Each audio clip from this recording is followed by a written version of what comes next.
पे असर, उसका जो सबसे टोल्यूइन नाम की जो एक पदार्थ निकलेगा उसमें से, और नाइट्रस ऑक्साइड जो निकलेगा, उससे जो सबसे खतरनाक असर होना है वो गर्भवती महिलाओं पे होना है। पेट में बच्चा आएगा जो जहर वातावरण में है पानी के द्वारा और गैस के द्वारा, वो बड़े सूक्ष्म तरीके से हम सभी को प्राप्त होगा। जमीन जाएगी, ये तो एक सीधा सीधा नुकसान दिख रहा है, पर इसको मैं मानूंगा कि ये बहुत छोटा नुकसान है। सबसे खतरनाक नुकसान है वो एक स्लो पॉइजन, जिसको अंग्रेजी में बोलेंगे धीमा जहर, जो आने वाली कई पीढ़ियों के साथ परमानेंटली नुकसान करेगा। अपन लोगों ने सुना होगा द्वितीय विश्व युद्ध में हिरोशिमा और नागासाकी पे अमेरिका ने परमाणु बम फोड़े थे, ठीक।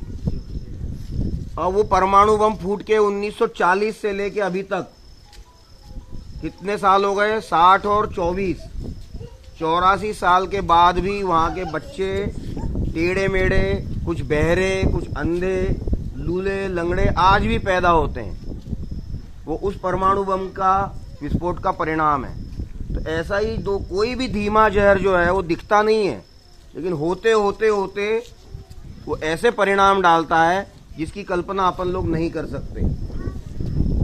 मेरे को जो जानकारी मिली वीडियो के द्वारा, आप लोगों के बातचीत के द्वारा, अभय जी ने जो किया था कि यहाँ के लोग सब प्रसन्न हैं, सब लोग अच्छे से परिश्रम से खेती करते हैं, पशुपालन करते हैं, साफ सुथरी हवा है, मेन रोड से अलग है, अंदर है गांव, वायु प्रदूषण भी नहीं है, तो मानसिक रूप से शांत और खुश रहने वाली जनता है यहाँ की। कोई भी बड़ा उद्योग आता है, तात्कालिक रूप से चमक दमक और पैसा दिखता है थोड़ी देर के लिए, लेकिन बाद में उसके कैसे कैसे परिणाम आते हैं। मैं इंदौर का रहने वाला हूँ। इंदौर आप लोगों में से अधिकांश लोगों ने देखा भी होगा। जब मेरा बचपन था तो अब पूरा इंदौर हम साइकिल से घूम लेते थे, बड़े मस्ती से हम लोग एक दूसरे के साथ मिलजुल लेते थे। और आज स्थिति हो गई है इंदौर महानगर की कि कल ही की घटनाएं आज पेपर में छपी है, नशेड़ी लोगों ने एएसआई को मारा। नशा करके लोगों ने सीधे पुलिस पे हमला कर दिया। पूरा इंदौर ड्रग्स का और नशे का गढ़ बन चुका है। तो ये जो बीमारी आती है, सामाजिक बीमारी, किसी भी आर्थिक इकाई के कारण वो बहुत बड़ी होती है। तो एक रासायनिक दुष्प्रभाव, दूसरा ये सामाजिक दुष्प्रभाव, ये सब किसी भी इंडस्ट्री के साथ जुड़ी हुई चीजें। और आपके यहाँ जो प्लांट आ रहा है दुर्भाग्य से गेल इंडिया का, वो है इथेन क्रैकर प्लांट। अमेरिका में, यूरोप में सब दूर जबरदस्त विरोध होता है इसका, और उनको मजबूरी में, वहाँ की जनता जागरूक है, तो उस प्लांट को या तो समुद्र के किनारे या किसी निर्जन पहाड़ पर उनको ले जाना पड़ता है। तो पूरे यूरोप में और अमेरिका में ऐसे जितने भी प्लांट है वो आबादी से बहुत दूर और अलग थलग इलाकों में है। एक प्लांट वहाँ लगा था, ओहियो नाम का एक शहर है वहाँ पर, तो वहाँ की नदी प्रदूषित हो गई और अब पूरी जो घाटी है वो कैंसर घाटी के नाम से जाने लगी। तो ऐसा ये घातक प्लांट है, और इसलिए अपनी पूरी ताकत लगा करके अपने को 19 तारीख की जो रैली अपन लोगों ने तय की है उसमें उपस्थिति दर्ज करानी है। और अच्छी बात यह है कि नौजवान लोग पर्याप्त मात्रा में सब सक्रिय हैं, गतिशील हैं। यहाँ जितने भी ट्रैक्टर हैं सबकी सूची, ट्रैक्टर वाले व्यक्ति उसमें कौन बैठेंगे उनकी सूची, ये सब यहाँ के प्रमुख 4-5 लोग बैठ करके तय कर लेंगे, और पूरे परिवार सहित आएंगे।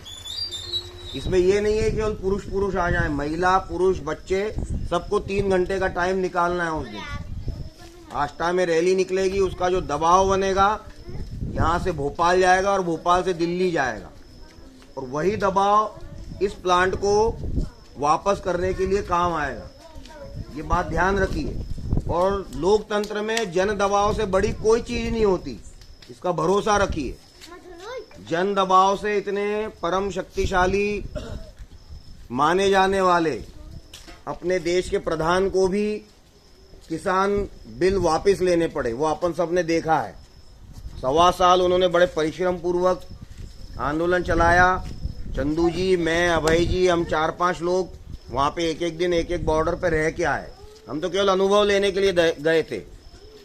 उन लोगों ने वहां पर अपनी ट्रॉलियों में ही घर बना लिए। बड़े बड़े करोड़पतियों की महिलाएं वहां रोटी बेलती थीं। किसी ने वहां पर मूंगफली की 10 ट्रॉलियां पटक दी। हम लोग जिस दिन गए थे मैंने खुद ने दृश्य देखा। एक व्यक्ति आया और कम से कम 5 बक्से बड़े बड़े टूथब्रश और टूथपेस्ट के लेके आया और एक जगह रख दिए और अनाउंस कर दिया जिसको चाहिए ले जाए। एक व्यक्ति आया, वो मूंगफली लेके आया, सबको 250-250 ग्राम मूंगफली बांटता जा रहा। एक व्यक्ति आया, उसने 20-25 वॉशिंग मशीन वहां के लिए दान दे दी। वहां वॉशिंग मशीन लगी थी। क्यों? क्योंकि उनको समझ में आ गया कि लंबा चलने वाला आंदोलन है।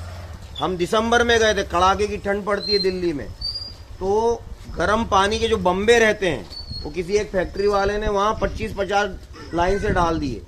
एक व्यक्ति आया, उसने वो बुरादे के गट्टे बनाते हैं और लकड़ी के टुकड़े पानी गर्म करने के लिए डाल दिए। ऐसा वो आंदोलन चलता रहा जिसके कारण बहुत सारी राहत अपन को मिली हुई है। तो कोई भी आंदोलन चलता है वो शुरुआत में संघर्ष लगता है, लेकिन आप अड़े रहो, सरकार को निश्चित तौर पे झुकना पड़ता है।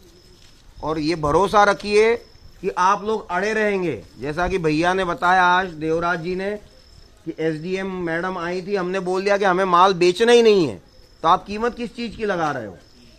बड़ी बेसिक बात है ये कि हमें जब हमारा माल बेचना ही नहीं है तो आप बोली काहे की लगा रहे हो, कीमत काहे की लगा रहे हो? हमें नहीं देनी जमीन, हम खुश हैं जैसे हैं। हमें न धन चाहिए, न विकास चाहिए, और जिसका कि परिणाम ये जहर है वो बिल्कुल नहीं चाहिए। और इसलिए 19 तारीख के कार्यक्रम में हम में से, आज 11 तारीख है, 8 दिन का पूरा समय देने वाली स्थिति में जो जो लोग होंगे, जहां हम देंगे सुबह शाम 6 घंटे हम देंगे, ऐसे जो लोग हैं वो जरा हाथ खड़े कर दो। जरा देख लीजिए आप सब लोग, आप सब जानते हैं एक दूसरे को। पूरा समय देंगे, हाथ नीचे कर लीजिए। पूरा समय दे के करना क्या है? अब मुद्दा है कि आपने तो समय दे दिया, करेंगे क्या? 2-2 लोगों